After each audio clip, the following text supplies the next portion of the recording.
Como todos sabemos que Mercurio miente, yo uso termómetros digitales. Hola, ¿cómo están? Esto es una nueva bitácora de Pictopía. Una de las cosas que me apasiona mucho y es de lo que quiero hablar hoy día es acerca de la objetividad.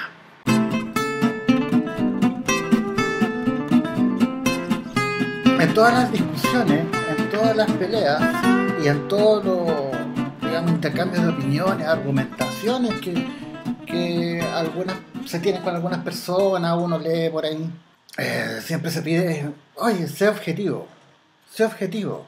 El periodista dice ser objetivo.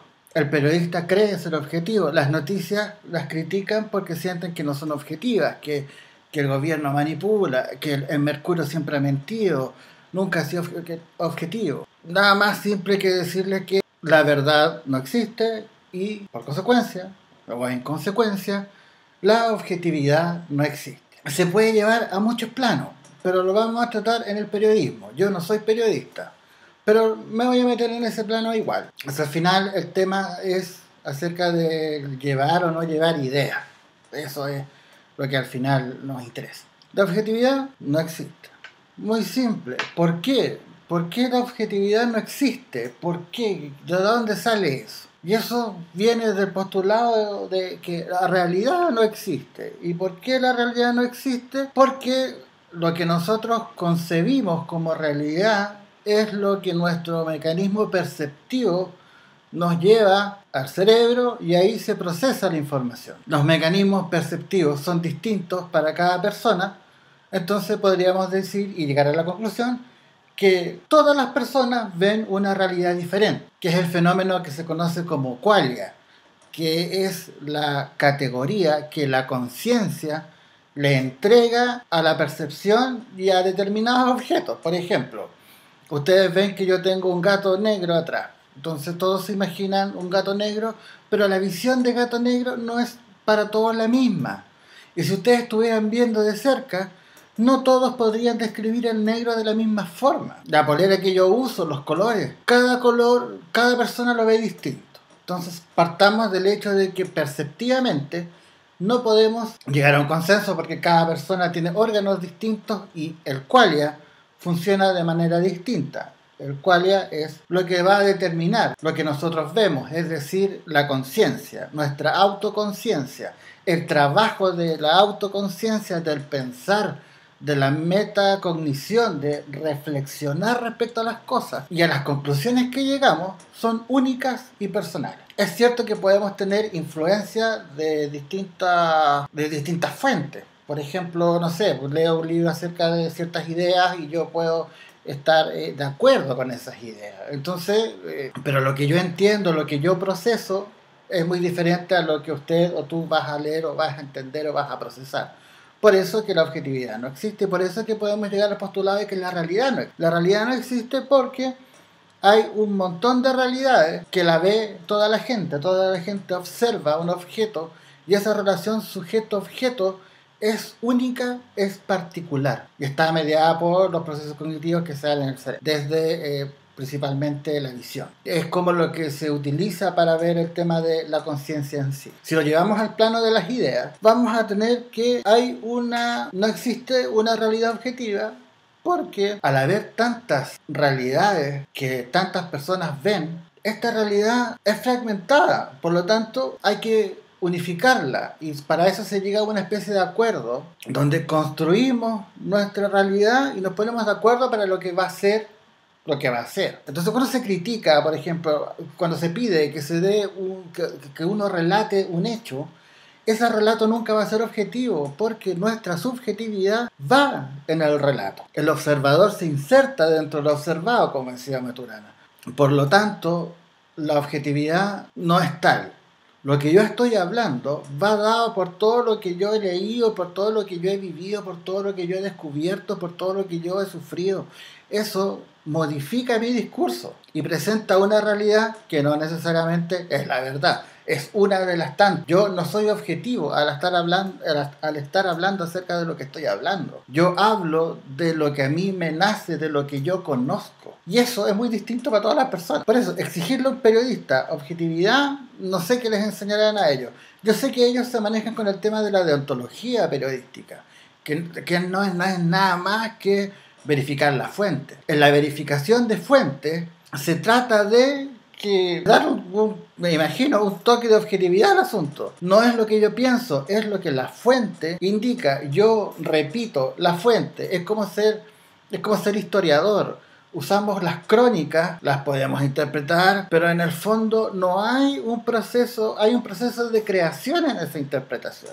Hay un proceso de creación en cómo presentamos las noticias. Todo tiene líneas editoriales. El Mercurio tiene su línea editorial, algunos portales de internet tienen línea editorial y no son objetivos, sino que publican lo que a ellos les interesa y desde la óptica que ellos quieren utilizar, que no tiene que ver con realmente la objetividad, porque es imposible. Surge el cuestionamiento, es decir, si la realidad no existe, ¿por qué yo veo a las sillas? ¿Por qué cuando yo me caigo y me pego me duele? Viene un auto y si la realidad no existe yo me pongo enfrente y que me atropelle. Sí, es cierto, hay una realidad material a la cual nosotros accedemos vía mecanismos perceptivos, eso sí.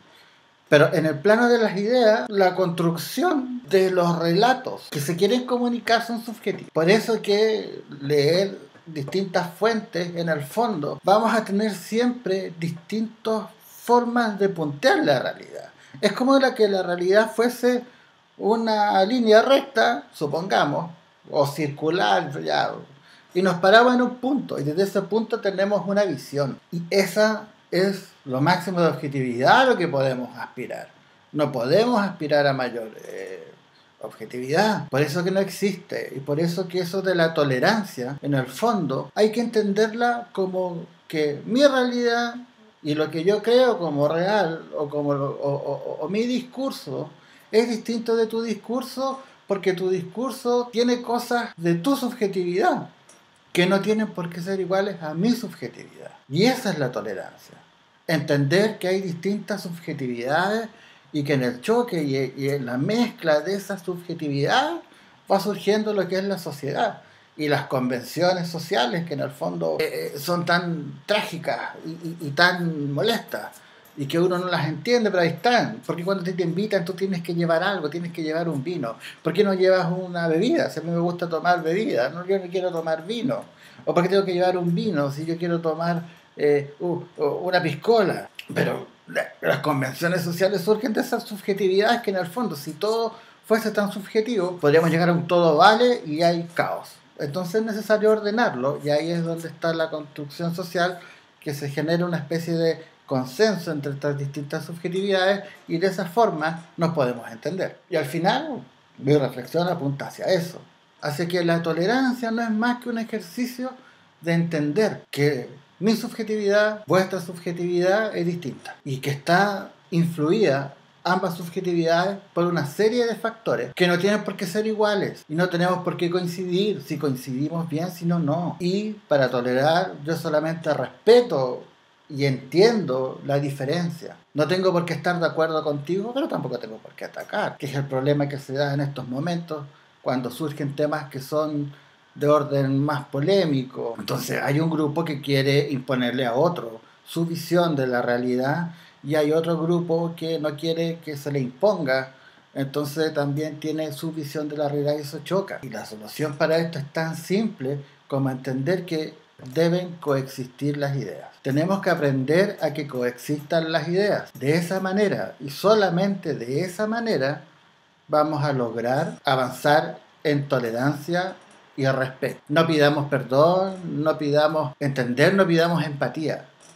Aprendamos a que las ideas deben coexistir. Y velemos porque en una sociedad coexistan las ideas. A mí no me gustan los ciclistas, pero no los voy a atropellar. A mí no me gustan muchas cosas, al igual que todo el mundo. Pero lo que tenemos que hacer al final es entender que él va a tener que coexistir conmigo. Yo tendré que no mirarlo y quizás, pero no tengo derecho yo me aparto. Tengo derecho a apartarme y no a estar de acuerdo. Pero no a matarlo, a empujarlo, sí a criticarlo. pero no a discriminarlo y tratar de, como con las ideas coexisten y hay tolerancia y de respeto, que tenga los mismos derechos que yo. Si no lo respeta, que pague. Pero no tengo por qué ser amigo de él. No voy a andar en bicicleta y si me la presta le pego una patada a la bicicleta. Pero no, que te quiero, no te creo ciclista. Es decir, yo creo que cuidaría más a la bicicleta, si es que odia al ciclista, no a la bicicleta en sí. La bicicleta no tiene la culpa, la bicicleta son aparatos muy bonitos, muy hermosos, algunos. Pero en este caso es la coexistencia de las ideas. Y eso les quería dejar a ustedes en este video, la idea de la coexistencia de las ideas, para que cuando estén discutiendo por nimiedad, y es bueno discutir, y es bueno es disentir, y es bueno estar en desacuerdo. Así se produce el intercambio del conocimiento. Pero no me voy a enojar por eso, porque las ideas deben coexistir. Tú tienes tu idea y bien, surge de tu historia personal, de todo lo que te ha pasado, de lo que has aprendido y de cómo tu cerebro procesa la información. Porque todo se trata del procesamiento de la información, que eso también es subjetivo, pero lo dejamos para después. Bitácora de Dictopía, que esté muy bien.